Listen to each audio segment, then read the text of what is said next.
నమస్తే. Doctor YS Rajasekhara Reddy గారు ఎప్పటికీ మరువలేని, మరపు రాని ఒక మహోన్నతమైన వ్యక్తి పేరు. తెలుగు రాష్ట్రంలో 2 సార్లు ముఖ్యమంత్రిగా చేసినటువంటి మహానుభావుడు. సెప్టెంబర్ 2వ తారీఖు రెండవసారి ముఖ్యమంత్రిగా ఎన్నికైనటువంటి డాక్టర్ వైఎస్ రాజశేఖర రెడ్డి గారు రచ్చబండ కార్యక్రమానికి వెళుతూ నల్లమల అడవుల్లో హెలికాప్టర్ కూలిపోవడంతో మరణించారు. ఈ దుర్ఘటన రాష్ట్ర ప్రజలని కుదిపేసింది. తెలుగు ప్రజలని అతాకుతలం చేసేసింది. ఒక్క మాటలో చెప్పాలంటే గుండెలు పిండేసినటువంటి విషాదకరమైనటువంటి వార్తగా తెలుగు ప్రజల గుండెల్లో అది ఈనాటికి కూడా నిలిచిపోయింది. అలాంటి మహానుభావుడు మరణించడం అనేది తెలుగు జాతి దురదృష్టంగా అందరూ భావించారు. ఆయన మరణ వార్త విన్న వెంటనే అనేక మంది ప్రాణాలు కోల్పోయారు, ఆత్మహత్యలు చేసుకున్నారు. ఇలాంటి సంఘటన బహుశా ప్రపంచంలో మానవ చరిత్రలో ఇప్పుడు ఎక్కడ జరిగి ఉండదని నా అభిప్రాయం. ఒక మనిషి మరణిస్తే ఆ వార్త విని ఆత్మహత్యలు చేసుకున్న సంఘటన కానీ, గుండెలాగి మరణించిన సంఘటనలు కానీ ఎక్కడ కనిపించవు చరిత్రలో మనం వెదికి చూసినా.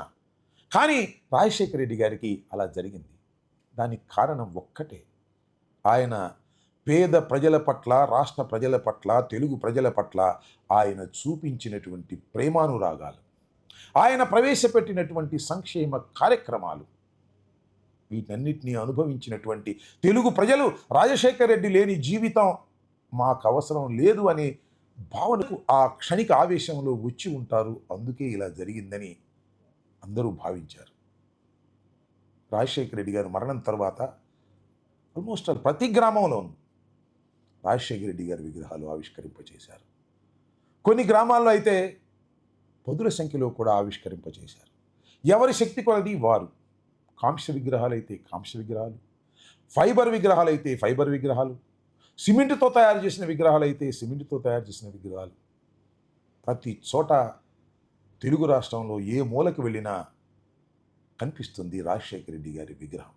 అంత పెద్ద ఎత్తున రాజశేఖర రెడ్డి గారిని గుర్తు చేసుకోవటం కోసం విగ్రహాలను ఆవిష్కరించారు. సెప్టెంబర్ 2వ తారీఖున రాజశేఖర రెడ్డి గారి వర్ధంతి మళ్ళా వస్తుంది.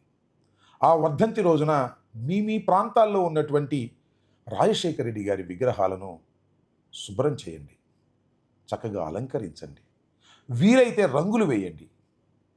ఘనంగా రాజశేఖర రెడ్డి గారికి నివాళులు అర్పించేటటువంటి కార్యక్రమం ఆ విగ్రహాల దగ్గర చేయండి.